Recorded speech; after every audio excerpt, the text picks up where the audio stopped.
নমস্কার বন্ধুরা, আমি সঞ্চিতাস এসেন্স রেসিপিস ইউটিউব চ্যানেলে আপনাদের সবাইকে স্বাগত। আচ্ছা, সজনে ডাঁটা খেতে অনেকেই ভালোবাসি, আবার অনেকেই ভালোবাসি না, কিন্তু এর উপকারী গুণের কথা কিন্তু আমরা সবাই জানি। আর না যদি জেনে থাকেন তাহলে গুগল মহারাজই ভরসা। একবার দেখে নিতে পারেন, সত্যি খুব খেতে ভালো হয়েছিল এই তরকারিটা। একবার তৈরি করে দেখা যাক কেমন হয়। আমি এখানে মাস্টার্ড অয়েল ব্যবহার করেছি। আর এই রান্নায় আমার মনে হয়েছে একটা কমতি আছে, সেটা হচ্ছে বড়ি।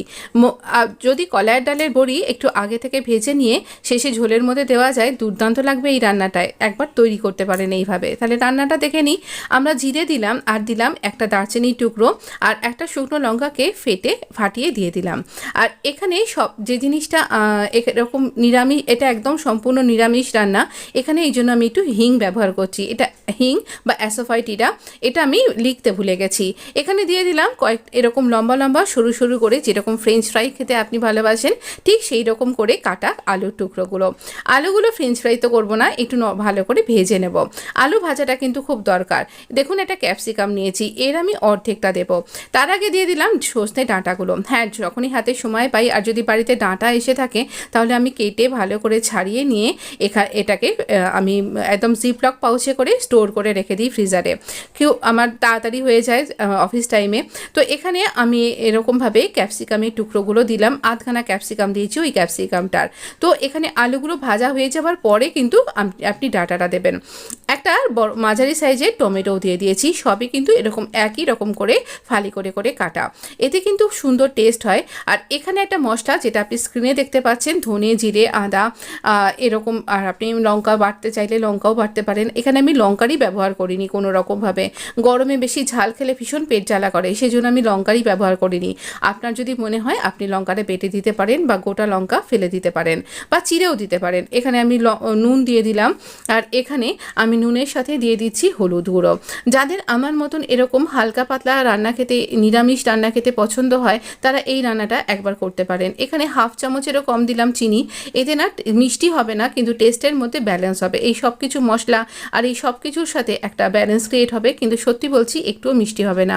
তো দেখুন, এইরকমভাবে ভালো করে আমরা মশলাটাকে দিয়ে কষিয়ে নেব। মশলাটা কষিয়ে নেব ততক্ষণ আর কি এটা ভালো করে তেল ছেড়ে দিচ্ছে। তো দেখুন, হালকা হালকা সাইড থেকে তেল ছেড়ে দিচ্ছে। একদম মাংস কষানোর মতন অতটা কষানো মাংস রান্না এটা নয় ঠিকই।